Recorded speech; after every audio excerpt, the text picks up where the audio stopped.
ओ पवे कदहीं पे काम शिकुल पुकारो या रसूलल्लाह है पवे कदहीं बेकाम शिकुल पुकारो या रसूलल्लाह सदे बेसमझ बार लिखे सदे बेसमझ बार लिखे सिखारो या रसूलल्लाह पवे कदहीं बेकाम शिकुल पुकारो या रसूलल्लाह है पवे कदहीं बेकाम शिकुल पुकारो या रसूलल्लाह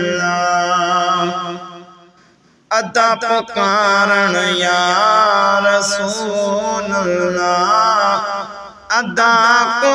ऐब कोने को है पुकारन या रसूलल्लाह अदा को ऐब कोने को उन्होंने ले ऐब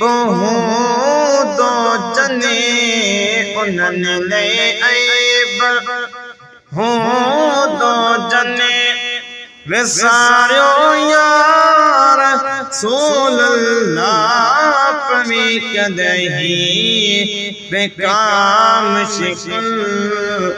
पुकारो या रसूलल्लाह है पवे कदहीं बेकाम शिकुल पुकारो या रसूलल्लाह है नबी जो नूर थियो पैदा हजारे साल हो यज्ञ में है प्रिय जो नूर थियो पैदा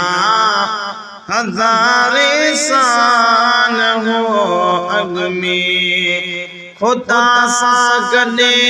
जी अरेशन ते खुदा सा गले जी अरेशन ते गुजारो यार रसूलल्लाह पवे कदहीं बेकाम शिकुल पुकारो या रसूलल्लाह पढ़ो सलवात सोहारी उन्हीं सलवात दे सदके है पढ़ो सलवात सोहारी उन्हीं सलवात दे सदके खुदा सबनी के ख्वाबन में खुदा सबनी के ख्वाबन में दिखारो या रसूलल्लाह पवे कदहीं बेकाम शिकुल पुकारो या रसूलल्लाह या रसूलल्लाह पवे कदहीं बेकाम शिकुल पुकारो या रसूलल्लाह सना खानिया लाए सिकदो गुलाम नबी महेसर हो है सना खानिया लाए सिकदो गुलाम नबी महेसर हो सना रखी सने भर में सना रखी सने भर में विहारो या रसूल अल्लाह परे कदही बेकाम शिकुल पुकारो या रसूल अल्लाह है झोली महकी आए कानी झोली पर या रसूल अल्लाह झोली महकी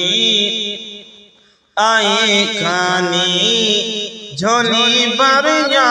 रसूल अल्लाह नहीं ताकत